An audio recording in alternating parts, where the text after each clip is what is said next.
Welcome to Baptist Bridges,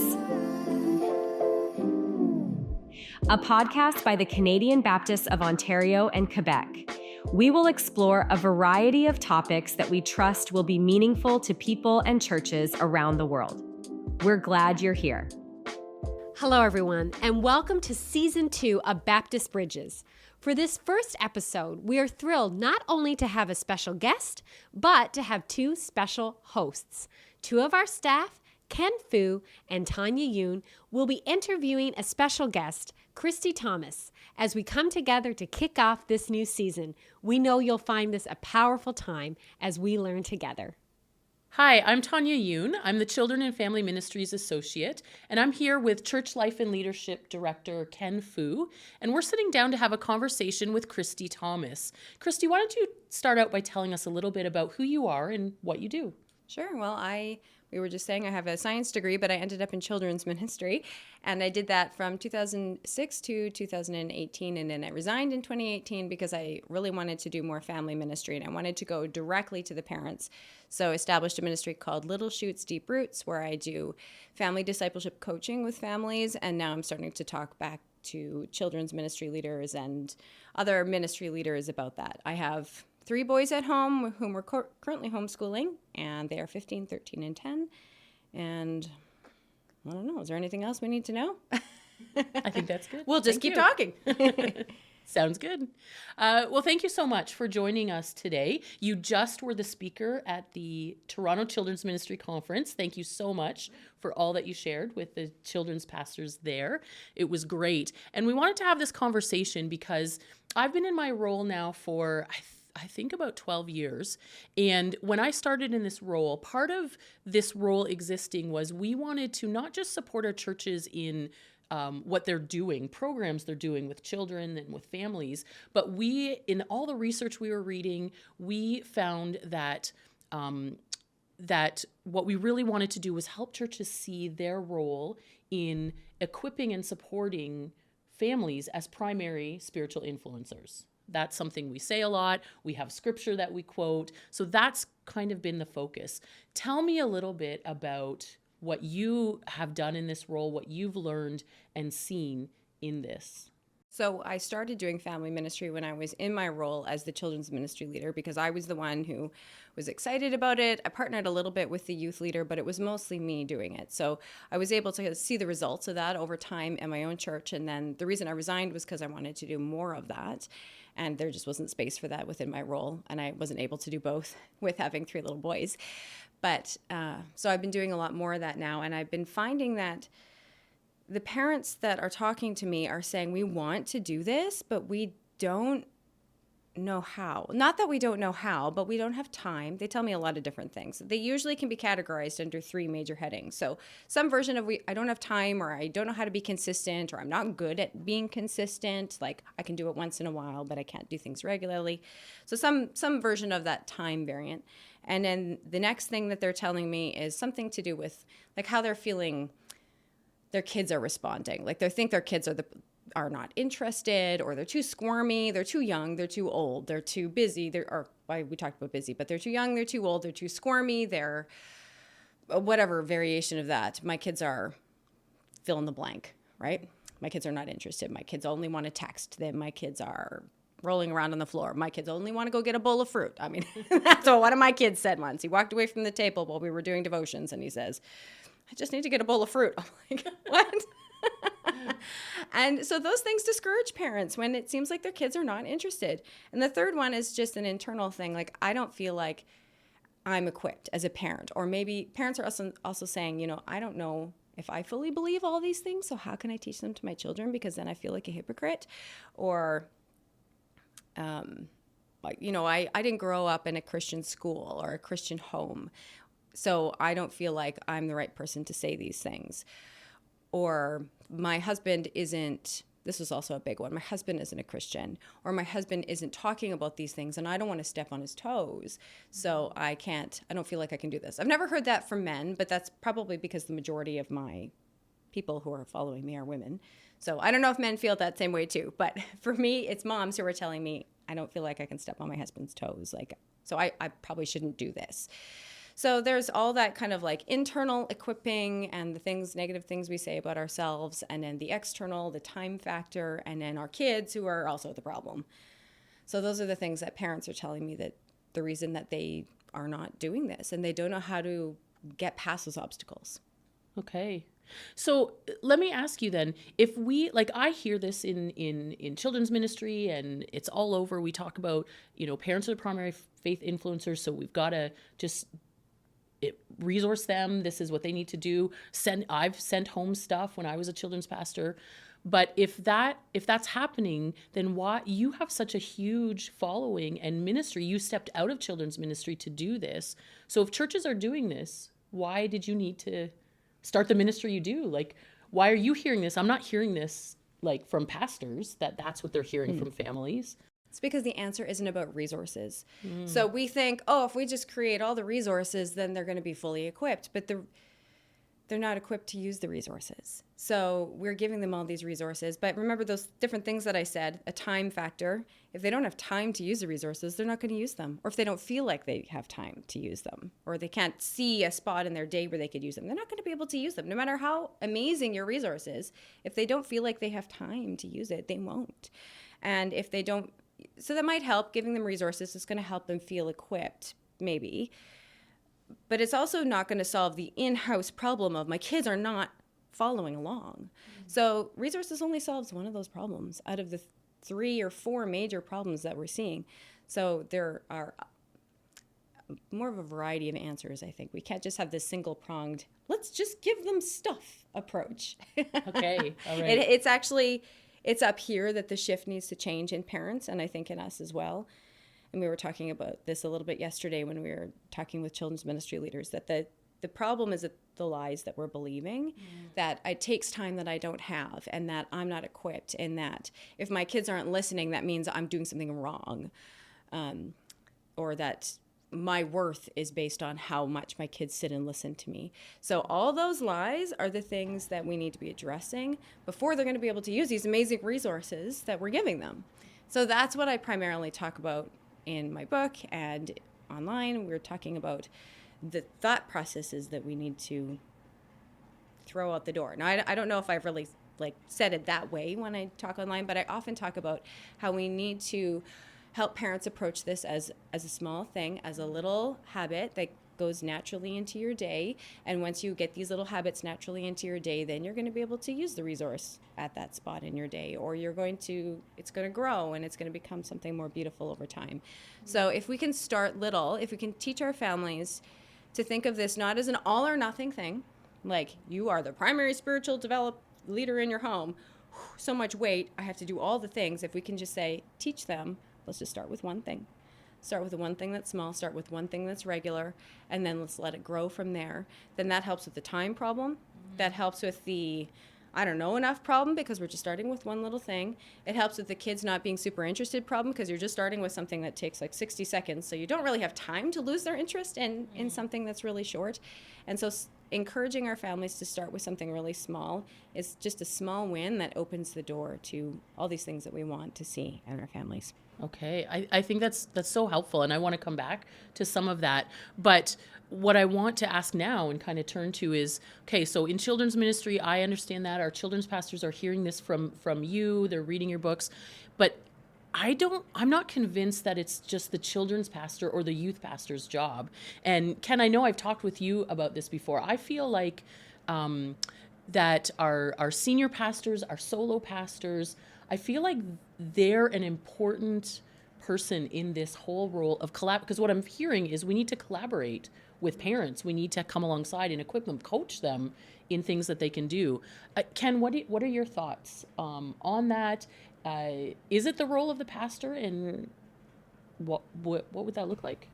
Well, I think one of the challenges then, as you've brought that up, Tanya, is how do we define these ministries now? So maybe I'll ask this question instead.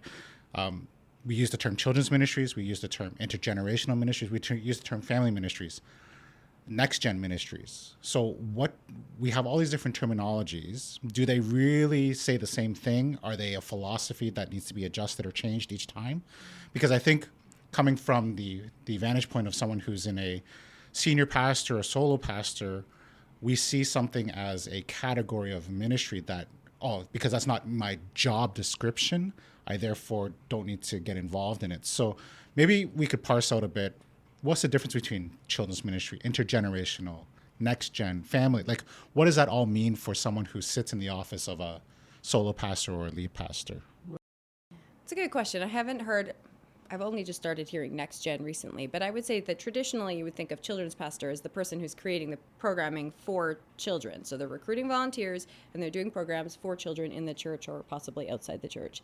And in your family ministry, it tends to be creating those same kind of programs, but for families. So I wouldn't necessarily say equipping families, but what I usually see family ministries doing is just creating events for families. So maybe they're creating like worship nights for families. They're still not necessarily equipping parents, but they seem to be just kind of doing children's ministries, but just at a family level. Does that make sense? Or it's like we do children's ministries, we do youth ministries, we do family ministries, but it's all about creating programs and events for those.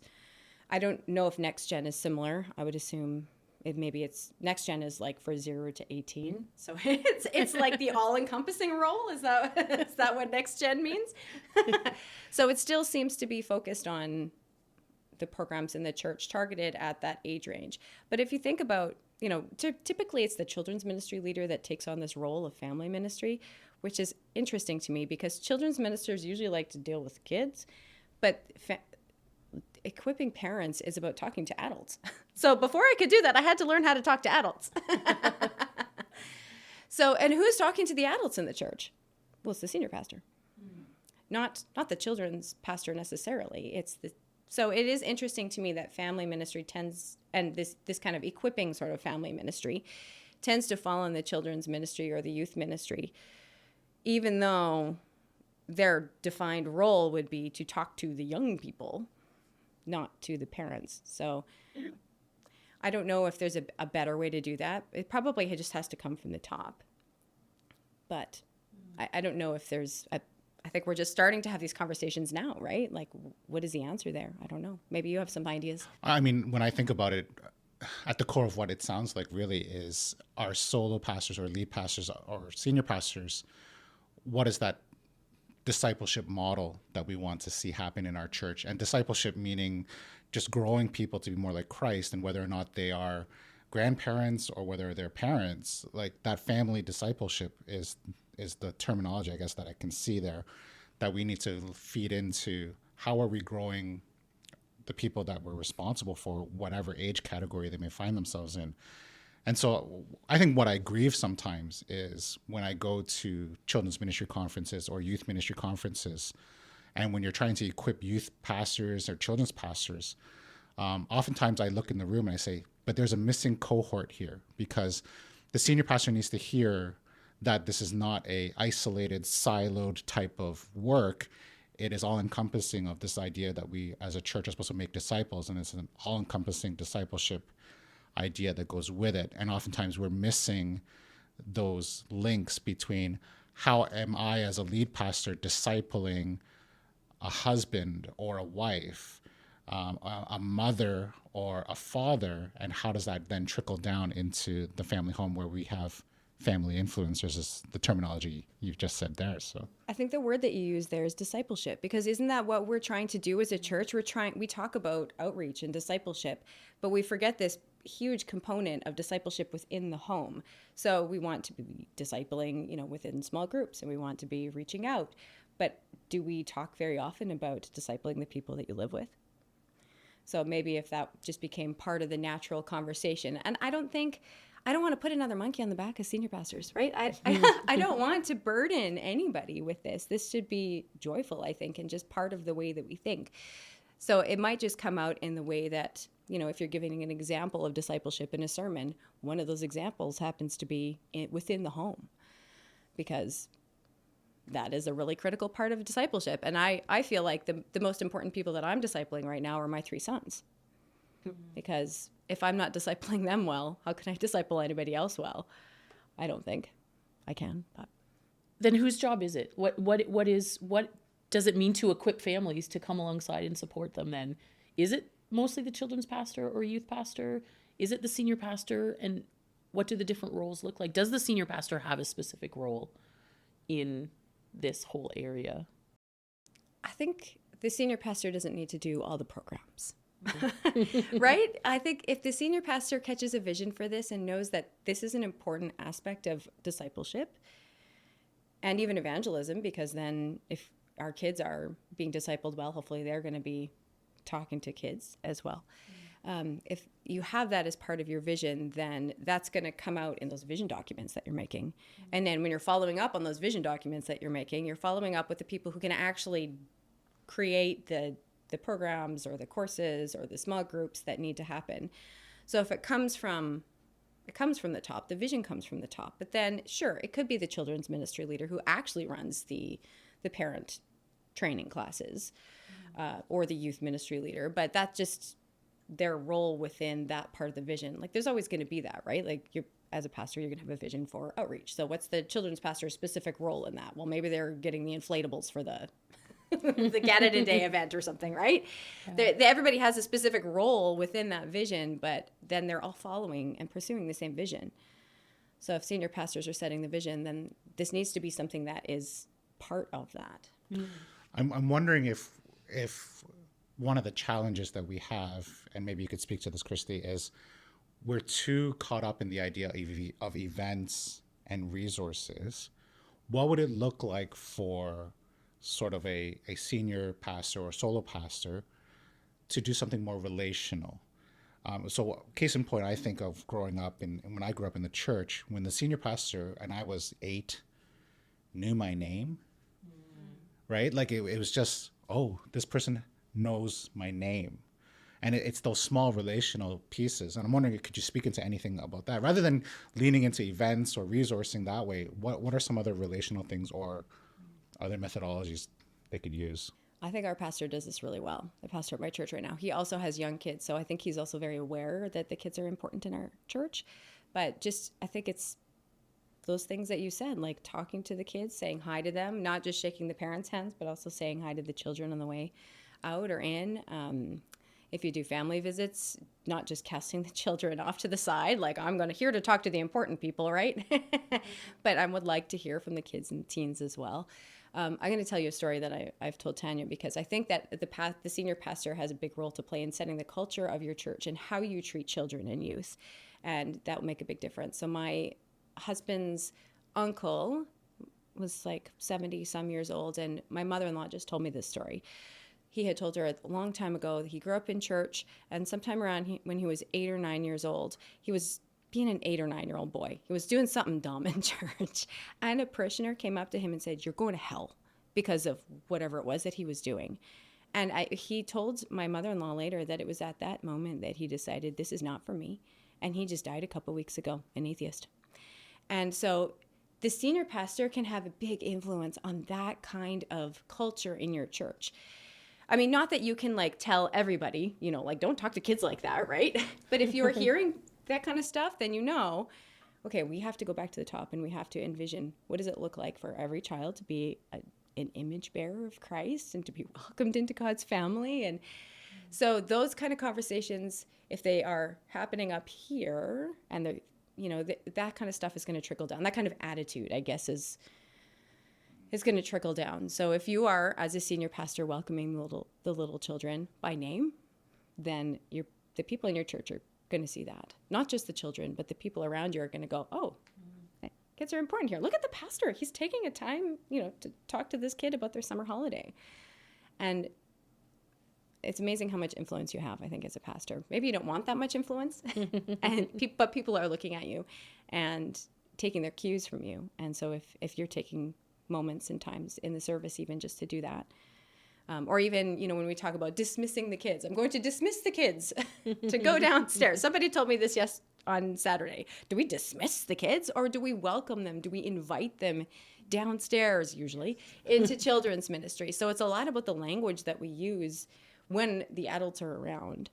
So a pastor can be aware of those things and just intentionally use different kinds of language that values children. Yeah. Yeah. So going back to some of what you do in building these little habits, you talked about that earlier. You recently published a book called Little Habits, Big Faith, which is fantastic. It's geared for parents and grandparents. Excuse me, but I would suggest that this also has a lot of helpful things for ministry leaders and pastors in terms of what their role could be in partnering with parents. So what would be some things that you would think would be important for pastors, particularly the pastors that are not in the direct, they're not the children's pastors and youth pastors, so they're not doing the program piece of it, but what would be their role? What are the little habits or the little ways, the coaching tips that they could give to parents? What could that look like for them? I think maybe again, not adding on to their, exactly, because they're preaching, they're doing, like, not adding on another program to them, but No. what's kind of some of the culture or the relational piece they could develop in coming alongside families? I think when you're talking to families, if you get into conversations about this kind of thing, it's reminding families that this kind of stuff is messy. And Justin Whitmore Early, I think is his name, he has a quote in his book about family discipleship. He says, if you're opposed to messy prayer, you're opposed to prayer as a family, because prayer as a family is messy and your kids interrupt and they don't want to. And so I think sometimes our families just need to know this is normal. Mm-hmm. And so that one piece where I said, they feel like their kids are just being little turkeys and not being interested, they just need to know this is normal. Mm-hmm.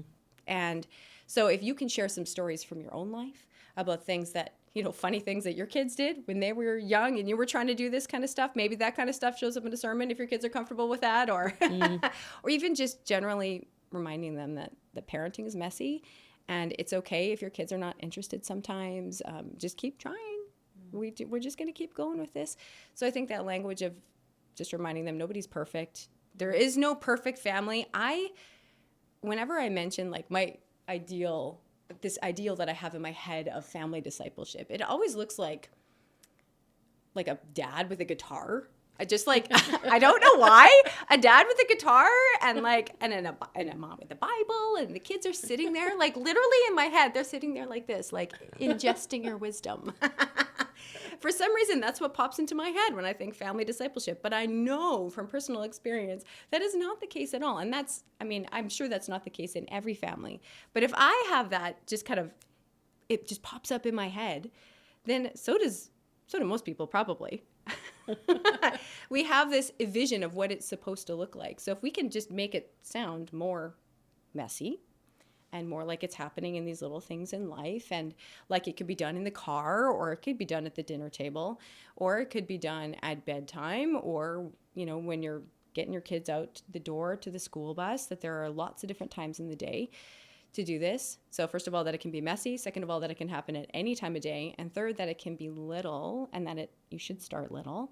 Just little things like pray a Bible verse over your child before they go to sleep, or just grab a really quick devotional. So instead of reading like a whole chapter from the KJV Bible after supper, what if you just read a really quick devotional, or just, a couple verses from Psalms, or something quick and easy? It doesn't have to look like this. And you don't have to pull out a guitar to do worship. You can turn on Spotify, right? And you can do it in the car when you're driving your kids home from school.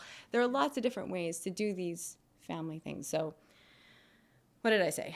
Small, messy, and, oh my goodness, what was the other one I said?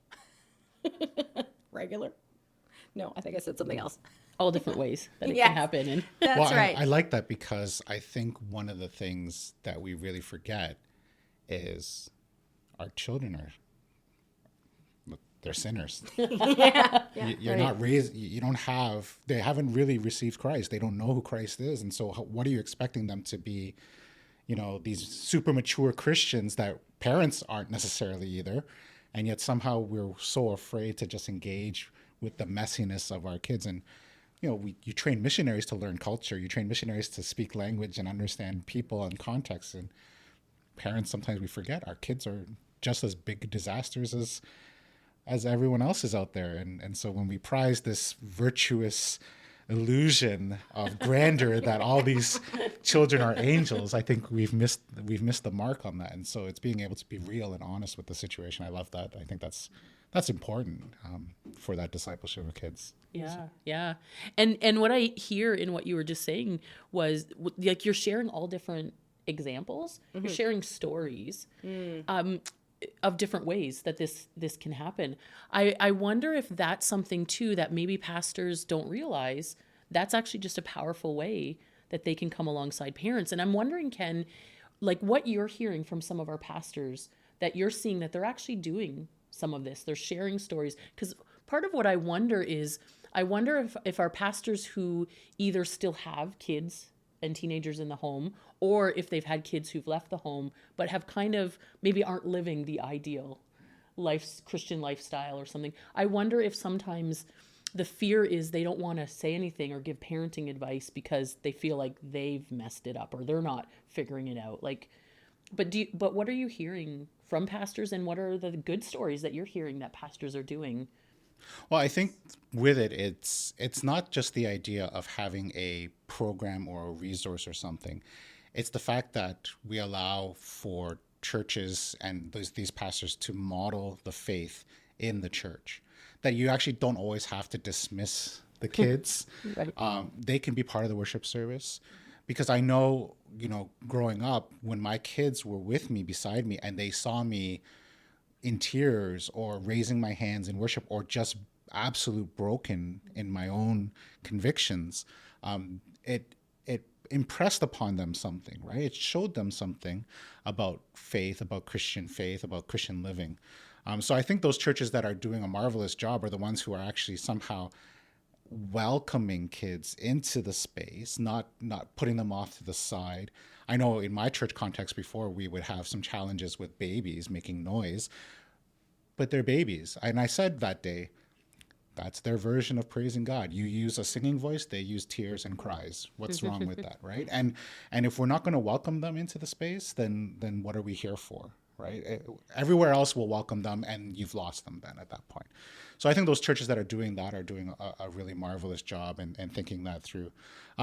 Sometimes I think just letting kids be kids in the church. I know my kids were running around in church during second hour. Like we would have service and there would be another service going on, but that my kids are running around because they didn't go to the second Sunday school. They already went to the first Sunday school. And people They were sound like typical pastors' kids. I know. They're just running around. And we said, they're kids. Yeah. You can build a playground or you can just let them run around. Do you want to spend the money to build a playground? No. Let them run. They're not going to use it anyway. Yeah. They're going to want to run around and up and down. We have a ramp in our church that goes up to the up to the stage, and they're just always up and down and up and down. One of the greatest ministries for kids is called hide and seek. Right? Like it's just letting them play. Yeah. And when did church have to not be fun? Or when did being Christians not be fun, right? It's these illusions, I think, of holiness or perfection that we force upon others, on families, or even upon our kids, that somehow this is the way Christians are supposed to be. And I think that's a misnomer. And if we can learn to pivot from that, I think that's always healthy.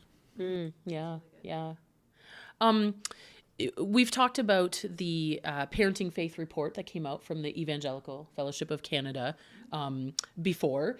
We've had conversations in the past since it's come out. And one thing that I noticed that I'd love to hear your thoughts on, and actually you too, Ken, one thing I noticed in that data was that, and this is what kind of self-described evangelical parents, the ones who are in our churches that are kind of sold out, they want to parent their kids for faith. They were saying, we're good. Like we know what we're doing. We're going to our friends. We're going to podcasts. What was low is they weren't going to pastors in church to find resources, but there was this sense that came out that they know what they're doing. Everything's good. But then on the other side, when pastors were filling the surveys out, the data from them was parents are not doing a good job. They need more resources. That was a big thing. They need more resources. They need to know what to do. Like the church has to do more. And they're not doing a great job at parenting for faith. So what do you have to say about that difference? And this is our Canadian families just in the last couple of years. This is what we've learned. I wonder if it's sometimes just expectations. Christian parents are like, I bring my kids to church. I'm doing great. Like, look at me. I'm not sleeping in on Sunday morning. I'm totally fine. That's all I need to do. So it might be partly just that maybe they don't have a vision for what they could be doing.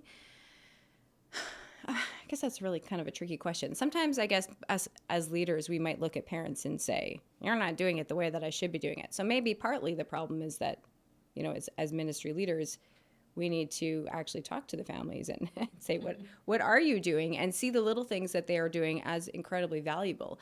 Maybe they are doing fine, although I doubt it, because that Scripture Union study that just came out this year said that 10% of Christian families in Canada are reading the Bible regularly with their kids. And Wow. that's a pretty 10%. low, 10%, that's what it said. Well, no, it said daily.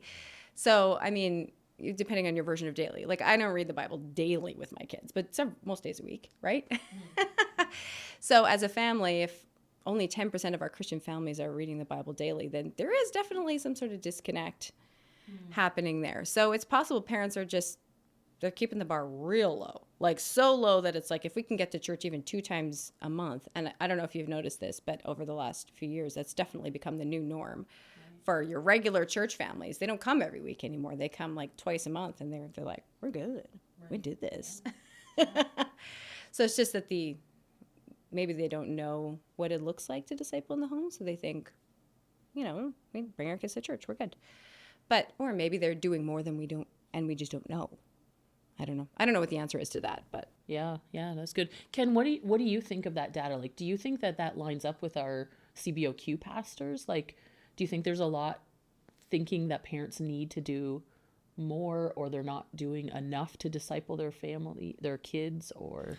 I think it lines up with us. I think where we need to figure out more is what does that actual discipleship, what is the outcome that we're looking for? Because if it's just a checklist of read your Bible, pray every day, I would say, that's not the outcome we're actually looking for. The outcome we're looking for is that everyone we engage with becomes more and more like Christ, right? it's hard to measure. Right. And that's it's not a tangible thing you can measure. It's, because I can praise God with my hands raised in the air in the church service, and my kids can see that. And when I get in the car and the person who cuts me off and I cuss them out, my kids will see that too. So I just don't think we value exactly what it is we're looking for here. And I think it goes back to the comment that we had made earlier. If our senior pastors or our lead pastors or whoever the leadership is in your church can set a goal for what discipleship is supposed to be and culture of what discipleship should be, I think then you set people on a journey towards it, and there'll be markers along the way of advancement. But I think for the most part, we just set up these ideal things that aren't necessarily true, such as, well, if you're reading your Bible every day and praying with your kids every day, you are a good Christian parent. That actually, right. What does that actually mean? Yeah, I don't know if that means anything, right? Yeah. Because let's look at some of our prayers are just a laundry list of things that we want, Right, Yeah. right, right? And they're not necessarily Yeah. Christ-like prayers. Yeah. So I think we have to do a little more digging on that and just reflecting and being aware. And then in the midst of all that, we get pushback or worry from the world, and we're just like, if we can keep people sheltered from certain things as well and not be, engaging with that, I think that's part of the struggle too. So it's not, I don't think there's a good answer to that, Tanya. I think it's a mishmash of things, but I definitely think we haven't thought enough about what exactly we're trying to strive people to become. Yeah. And if we do that, whether they're, again, grandparents or whether they're parents or whether they're someone like me caring for aging parents even, right? Like what does a disciple look like in each of these stages? Yeah. And so I think that's where we have to kind of do some more homework on. Yeah. And I think you've really hit on something really important. There's not just one way of doing things. No. Like it is all different things, which is why sharing the stories, giving people, expanding their vision of what family discipleship is or what it means to kind of grow in Christ-likeness, what it means to build habits of faith, I think has to be bigger, and it looks different in each family. I wonder, Christie, if you could say a little bit more, because your book really goes into building these habits, these small habits. Share just some of the different ways that you're seeing, because I think a lot of families, Christian families, might have this vision of this devotional time, whether it's the guitar playing dad or something else. Yeah. But what are some of the different ways that you're seeing that families are doing this, and ideas that you're giving, little habits that can be built? Share just a few practical examples. A lot of people tell me that they do things in the car with their kids on the way to school. So they'll pray with their kids on the way to school, or they'll have one of their kids who can read a devotional on the way to school, or they will listen to worship music on the way to school. Like a lot of those things are happening in the car now, which is great because your kids are there and everyone is driving all over the place. I know, especially here in Toronto. Oh my goodness. We only have to drive 5 minutes. You have to drive an hour. So you might as well maximize that time, right? And I'm not saying have an hour-long sermon in the car because your kids will dread it. But you can use that car time. And even like a lot of it revolves around school. So I was talking to this one mom, and she wanted to learn she wanted to practice memorizing some scriptures with her little boys. And so I said, well, what time are you already together with your kids? When are you together? And she says, well, while we're waiting for the bus, we're usually outside for 10 minutes every morning. And I thought, well, could you consider practicing your memory verse then? Now, the trick will be that you will have to either know the memory verse yourself already, or you'll have to like be able to pull it out really quick so that you don't have any excuses not to do it. And she said, oh, I could probably do that. And then we talked about having some sort of like a quick reward at the end of that. So when they do it, then we celebrate and we make it fun at the end so that the next day the little boys want to do it again. So it doesn't feel like drudgery. It feels like excitement. So something that's worked really well with my boys is I say, hey, you can give me the hardest high five that you possibly can at the end. And she said, Christie, that was like a game changer for me. So they've memorized several Bible verses. Her story is in my book, actually. And so they just go outside, wait for the bus. She's like, this is the verse we're memorizing. Once they practice it once or twice, they give her the hardest high five they possibly can, and they move on with their day. But guess what? That kind of stuff adds up over time, right? So those might not be the kind of things that you think of when you think of family discipleship, practicing a Bible verse while you're waiting for the bus. But isn't that great? That is. I love that story. Such a simple way. And so there was another mom that I was talking to at a conference a couple of years ago, and she said she's got these 2 little boys. Lots of my friends have boys. Anyway, she's got these 2 little boys, and then when their daddy left for work, her and the 2 little boys would go up on the couch and they would pray for daddy as he was driving away. And I thought, well, that's beautiful. And that's not something that they're going to be able to continue forever, because eventually, they're going to be in school, or they won't always be able to watch daddy drive away. But that will be something that is kind of embedded in them as that idea of praying for the person, their dad or someone, like praying for someone. Exactly. That's a great habit. I know. And there was somebody else on Instagram who was talking about, they start their morning by just going around the table at the breakfast table and saying, where do you need God to help you today? And then when the kid shares, then she asked her other kids to pray for that child. Mm-hmm. So then her kids got into the practice of interceding for their sibling, which is pretty incredible to me. I think that's something that works best if you start when they're young, but so that they're, I've thought about doing that with my teenagers. I do not know how that would go over, but I could still try. But it's just another little simple thing. And you don't have to do it that way. But I was kind of thinking while you were talking, wouldn't it be fun if we could collect like stories, or you could collect as a senior pastor, when you hear stories like that from your congregation, just like write it down somewhere, just in, notes in your phone or something, and say like, this family, this is this little tiny thing that they're doing. And then if it comes up with another family and somebody's struggling, say, you know what, this family over here, they're not doing everything perfectly, of course, but this thing is working for them. This, memorizing scripture while they're at the bus, and because it's somebody from your congregation, you can say, hey, why don't you talk to them and ask them how they started that? And then you've got parents discipling parents and encouraging other parents in those things. Yeah, I love that idea. Like a little catalog of like what's happening in your church. And then as well what's happening. What's going on, yeah.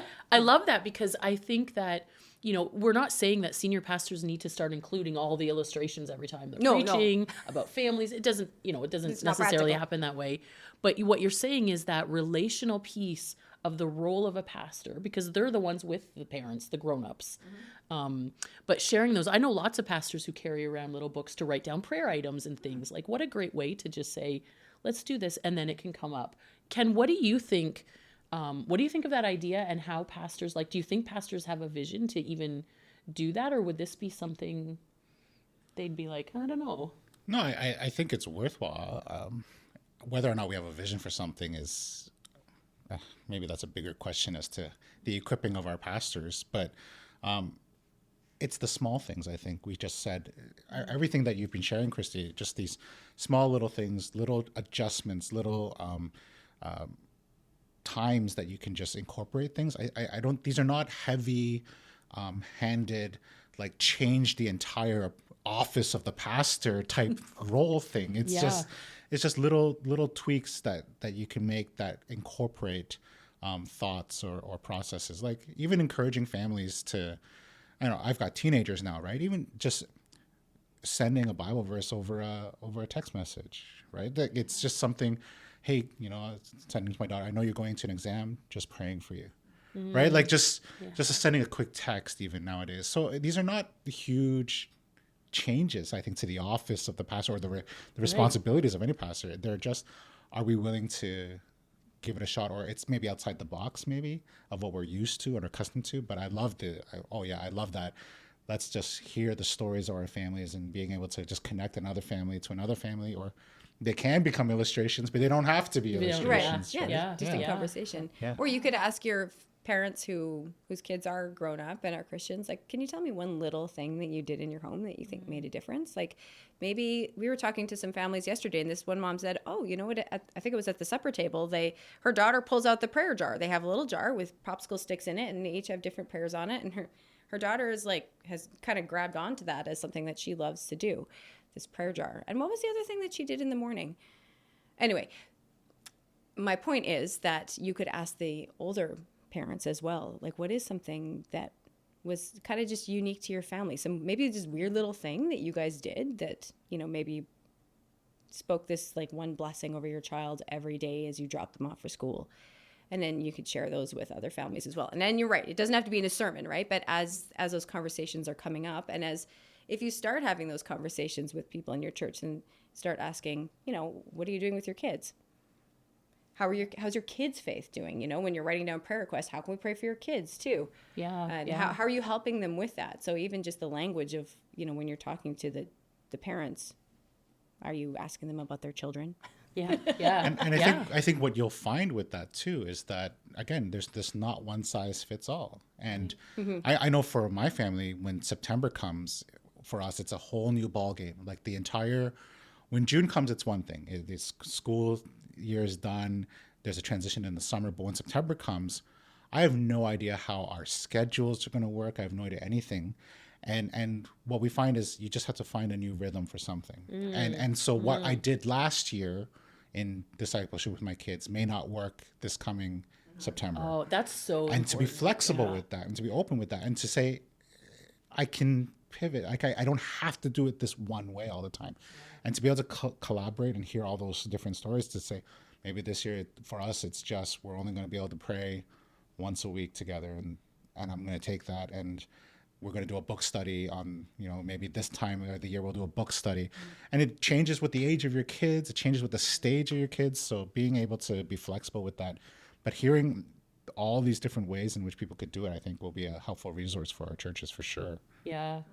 So do you think, and maybe, do you think, and then how important is the senior pastor or solo pastor in this whole relational kind of culture shift, these sharing stories? Like what really is their role, or how important is it that they have this kind of, this way of doing things? Well, if you just go with the simple premise from John Maxwell that the leadership lid, I mean, you're the top in terms of leadership, and you set the tone. And by the very words you use and the attitudes you carry, you're setting a culture and a tone in your church. So for those of you who are senior pastors, lead pastors, however you want to be framed, solo pastors, by what you allow to happen in your church, you're allowing a culture. And by what you lead and direct, you're allowing a culture. And so if you've just been hands off with it and you're just allowing anything to kind of go as is, then that's what you're going to get. And something's going to get in there from the world or from other thinking all around that's going to try to infiltrate that church and send it a certain direction. So I think even from what we deal with here in church life and leadership, we're just always having the pastors understand the role that they play in setting that tone, setting that culture, and being able to, if you want to be collaborative, then you've got to demonstrate that. If you want to be on a discipleship journey for families, you got to demonstrate that in not only the sermons, but in the announcements or testimony times, or just it's these little. It's not these, like I said, it's not these hard and fast big things that you have to lay down the law. It's these little tweaks that we make in the journey that we're helping other people see and hear. Because sometimes that one sentence 1 week like can just knock someone off their seat and go, wow, I never thought of that. Right. And so it's just being able to be open to some of these things. And maybe within that, there's some training that we should do here at CBOQ, or maybe within that, there's just some conversations we need to be as pastors in collaboration with other pastors and ministerials. And I would always say I would love it more if in our pastoral ministerials, we weren't so isolating about, well, you're the solo pastors or the lead pastors, you sit over here. You youth pastors and children's pastors, you sit over there. No, let's sit together and just talk about ministry and what's working, what's not working, what little tweak you made. Like we said with the families, being able to share one little tweak the family made. Well, one little tweak I made in my church, and what about you? What's been working in your church, right? Yeah. Being able to talk about those things. Yeah. And I wonder too, in that if part of it also is if a pastor's in a church that does have a children's pastor or youth pastor or key ministry leaders in these areas, even asking them, like, what are you hearing from the parents? Like hearing the stories too, like how are you hearing that discipleship is happening in the home, or what are the challenges you're hearing? Like that also will help the senior pastor, the solo pastor, know what's really going on in the congregation. If this is important. I agree with you, Ken. This is so important. Christie, what would you say then to senior pastors? Like what is their role in this? How would you encourage them or inspire them, or, just say like, this is what we need from you, senior pastor? Oh, we need you to care. Okay. We need this to be like on your radar, right? That's just part of it, is if you didn't even know this was a thing that maybe you should care about, then okay, now you know. This is a thing that you can care about and that you should care about. Not as another burden to add, but it can just be part of what you're already doing. And it will take some intentionality at first to get these things going, just like to get a ball rolling. You have to have some intentionality, but eventually it can kind of keep going on its own. So it's going to take some little habits to change the way that you have your meetings, or the way that you talk to parents. You may have to be intentional at first about saying, oh yeah, how can I pray for your kids? And what is something that you're doing with your kids right now that's working really well?